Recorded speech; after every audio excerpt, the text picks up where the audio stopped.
Welcome back guys to another Zero DTE video, and today Coach Ernie is going to be talking about Volatility Crush, so make sure you stay tuned. If you're interested in becoming a pro trader, check out the link in the description where you can find Coach's education platform. Enjoy guys.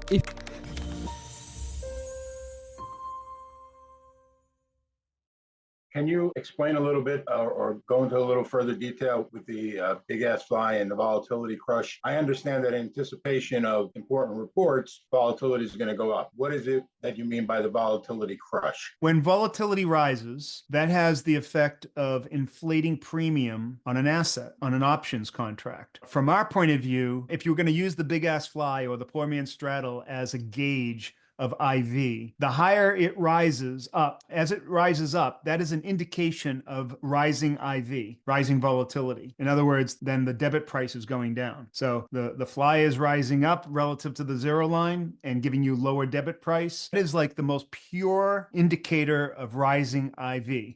All right. And we know that it's rising because, and we know that it typically rises in front of big reports like that. And that's why today the debit on the big ass fly was 19, where yesterday it was what, 23? I know it was 27, right? What is the difference between today and yesterday? The anticipation of a very impactful set of reports. That anticipation rose IV, lifted the whole big ass fly, dropped its cost, and increased its risk to reward, giving you a much better trade. After the report was released, regardless of whether it was good or bad, it doesn't matter.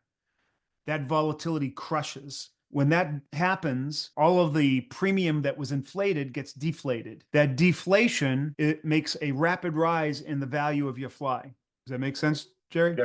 Yes, good explanation. Thank you. So that's what's happening. And in fact, I talk about that in the paper that I just released in the talk channel, The Trader's Guide to the Big Ass Fly. There are two primary events every day that happen, not every day, but most days that happen that we're trying to use that big ass fly to capture. But it's only a good risk if the big ass fly has enough IV behind it, meaning that its cost is at best a 1-to-1 risk to reward ratio, which means that a 50 wide fly, it has to be at a debit of 25 or less. After it gets above that, then it starts becoming far more difficult to manage and make profit from. So that's why I recommend not trading it over 25 yet. People still want to do it because they see all the money that they made before thinking, it's just another $1 or $2. I'm telling you, you're a fool if you do that. And everybody knows who I'm speaking to because you've placed it in the Discord for me to see and me to yell at you. I'm just telling you, you go over 25 and your chances of success are decreasing dramatically. So why would you do it? That's a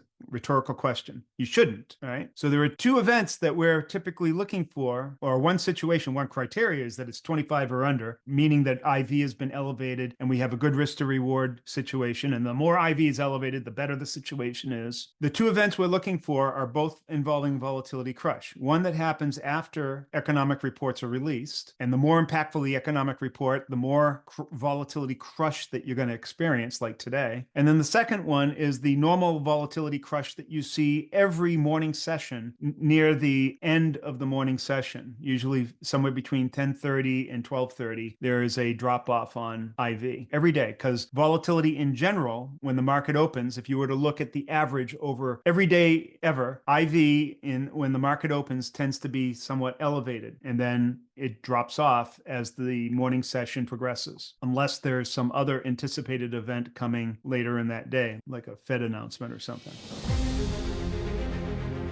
Thanks for watching guys, I hope you enjoyed the video, and if you did, make sure you hit that subscribe button and hit the like button below.